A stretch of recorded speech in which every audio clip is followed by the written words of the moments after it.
Olá, amigos do Esporte a Motor. A Fórmula 1 desembarca nos Estados Unidos pela segunda vez este ano. Em maio, tivemos o Grande Prêmio de Miami, vencido pelo Max Verstappen.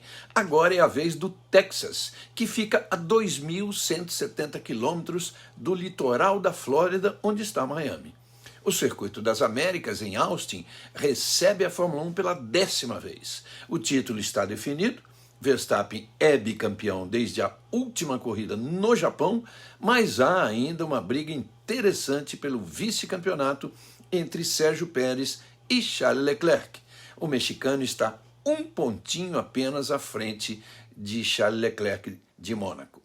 Então vamos para o nosso 19º pré-GP do ano, sempre com o apoio do Petronas Synthium, com tecnologia Cooltech, e do BRB, o Banco de Brasília, que abraçou o automobilismo brasileiro.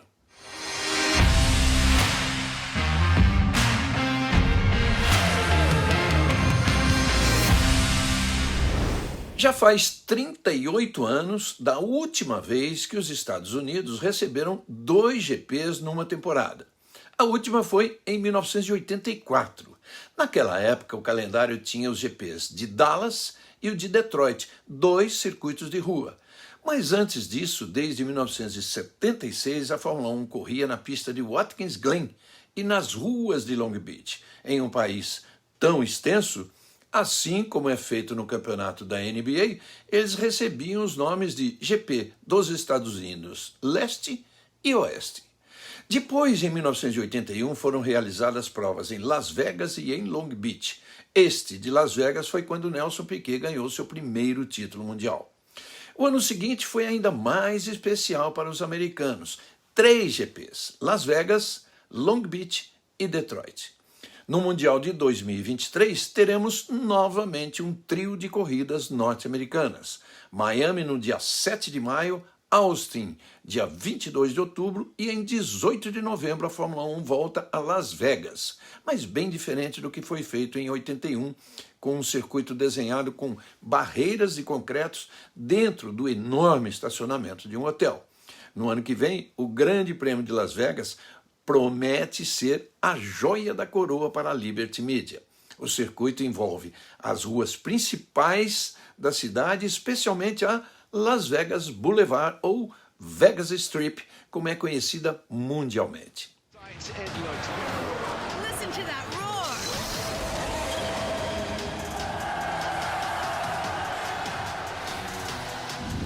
This is such an amazing atmosphere. Never want to miss it.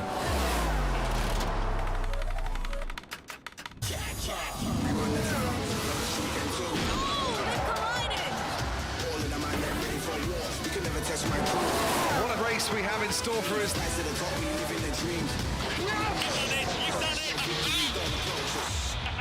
Great job! Voltando a 2022, a corrida de domingo acontece no único circuito americano desenhado especificamente para a Fórmula 1. O Texas fica na região sul dos Estados Unidos, fazendo divisa com os estados do Novo México, Oklahoma, Louisiana e o Arkansas. Tudo em um território norte-americano. Mas ao sul, o Texas faz divisa internacional com o México. O estado texano foi colonizado pelos espanhóis e, na verdade, pertencia ao México desde que os Estados Unidos se tornaram independentes da Inglaterra em 1821. A extensa migração de americanos para a região iniciou uma onda de movimentos que resultou na criação de uma República Independente do México, isso em 1836. 9 anos depois, o Texas foi anexado ao território dos Estados Unidos. É uma área sempre marcada por um grande contraste em relação à região norte, que é favorecida pelo clima mais ameno e abundante recursos hídricos, o que rapidamente viabilizou o desenvolvimento agrícola. Já a região sul é árida e desértica. Foi aí que surgiram os cowboys, que cuidavam do gado e defendiam as terras contra invasões e ataques indígenas. Os cowboys se tornaram um dos maiores símbolos, não só do Texas, mas de todo o país. Quem não viu um dos grandes filmes de faroeste não sabe o que está perdendo. Foram eles que fizeram a fama dos grandes estúdios do cinema norte-americano. O termo abrasileirado faroeste vem de Far West em inglês, e sempre achei uma tradução bem inteligente, porque ao pé da letra, Far West se traduz como Oeste Longínquo, um nome que certamente não atrairia tantos fãs. De todos os 50 estados do país, o Texas é o que tem a maior área, com quase 700 mil quilômetros quadrados. É a terceira maior economia dos Estados Unidos. Apenas a Califórnia e o estado de Nova York possuem um PIB maior. Entre os setores que aceleram os índices texanos estão as indústrias petrolífera e aeroespacial, bem diferente do início do século XX, onde a atividade pecuária era dominante. Com grandes cidades como Dallas e Houston, onde fica o centro espacial da NASA e, portanto, de onde se controlam as espaçonaves que levam a humanidade a conhecer o que existe além do planeta Terra. Era ali o grande cérebro das missões Apollo.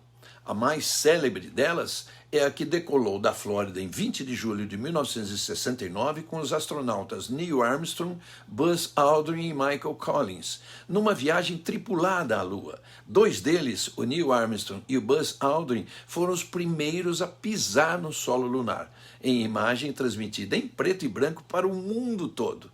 É de Neil Armstrong a primeira pegada humana em solo lunar. Além dessa imagem icônica, que já tem 53 anos, ele ainda deixou a frase que pronunciou no momento da pisada. It's one small step for man, one giant leap for mankind. A capital do Texas é Austin, casa do GP dos Estados Unidos desde 2012. Localizada no centro-sul do estado, Austin é considerada uma das melhores cidades da América para se viver. Clima quente, economicamente desenvolvida e uma vida agitada, uma vida cultural muito agitada. O fantástico Circuito das Américas, com 5.513 metros e 20 curvas, traz longas retas, sequências rápidas de S's e pelo menos 4 pontos de ultrapassagem. Foi uma das pistas em que o arquiteto alemão Hermann Tilke acertou na veia. Isso porque ele tinha área suficiente para desenhar e construir. Lewis Hamilton e a Mercedes AMG Petronas são os maiores vencedores da pista de Austin, com 5 vitórias. A primeira de Hamilton em 2012 foi ainda de McLaren, mas com motor Mercedes. E em 2019, a 5ª vitória da Mercedes foi com Valtteri Bottas. Em 2020, durante a pandemia, o GP não foi realizado. E no ano passado a vitória foi de Max Verstappen. Agora, com o título de pilotos resolvido, fica a dúvida se Max Verstappen estará ou não disposto a dar uma ajudinha, uma mãozinha para Sérgio Pérez garantir o vice-campeonato. Eu não acredito nisso, a não ser que seja na última corrida do ano e não brigando por vitória. Vamos lembrar que o holandês persegue um recorde histórico do qual está muito perto, que é o de 13 vitórias no ano. Michael Schumacher venceu 13 das 18 etapas em 2004 e Sebastian Vettel venceu 13 das 19 etapas em 2013. Verstappen tem 12, com ainda 4 GPs a disputar. A briga está boa. Depois do GP em Suzuka, o mexicano assumiu a vice-liderança da tabela com 253 pontos, só um a mais do que Charles Leclerc, agora em terceiro. Com 366 pontos e não podendo mais ser alcançado, Max Verstappen já é o campeão da temporada. George Russell segue em quarto e agora, com 207 pontos, abriu um pouco mais em relação a Carlos Sainz, que não pontuou no Japão e segue com 202. Lewis Hamilton é o sexto com 180 e na sequência vem Lando Norris com 101, Esteban Ocon com 78, Fernando Alonso com 65 e Valtteri Bottas com 46 pontos. A Red Bull atingiu a incrível marca de 619 pontos entre os construtores, 165 a mais que a Ferrari, que soma 454. E a Red Bull pode garantir o título entre as equipes já em Austin. Ela só precisa somar mais 27 pontos. Um terceiro e um quarto lugares já bastam, independentemente de uma eventual dobradinha da Ferrari, por exemplo. A Mercedes AMG Petronas segue em terceiro com 387 pontos, enquanto a Alpine parece ter se estabelecido em quarto com 143, agora 13 pontos a mais que a McLaren. A Alfa Romeo é a sexta colocada com 52 pontos, enquanto a ascendente Aston Martin soma 45 na sétima posição. Haas e AlphaTauri estão empatadas com 34 pontos, enquanto a Williams fecha a tabela com 8 pontinhos. Nesses dois próximos fins de semana, não precisamos acordar cedo. Os treinos livres da sexta-feira, no horário de Brasília, acontecem às 16 e às 19 horas, com transmissão ao vivo do Band Esportes. Como no Japão a chuva atrapalhou o cronograma da Liberty Media, nos Estados Unidos, a segunda sessão de testes de treinos livres terá meia hora a mais de duração para os testes dos novos pneus que deverão ser usados em 2023. No sábado, às 16 horas, voltamos à tela do Band Esportes para o terceiro treino livre. E também a classificação, excepcionalmente, vai ao ar no Band Esportes às 19 horas. No domingo, pela Band TV aberta, entramos no ar às 3h30 da tarde para trazer todas as informações e acompanharmos juntos a 19ª etapa do Campeonato Mundial, com largada ao vivo às 4 da tarde. E na segunda-feira, você já sabe, temos aqui o nosso Batendo Roda com Rubinho Barrichello às 6 da tarde no meu Instagram, @regileme, e no Instagram @Barrichello, e no dia seguinte você pode acompanhar o papo aqui mesmo no nosso canal do YouTube. É isso, meus amigos. Vai ser interessante acompanhar esta briga pelo vice-campeonato e também o comportamento do bicampeão Max Verstappen no fim de semana.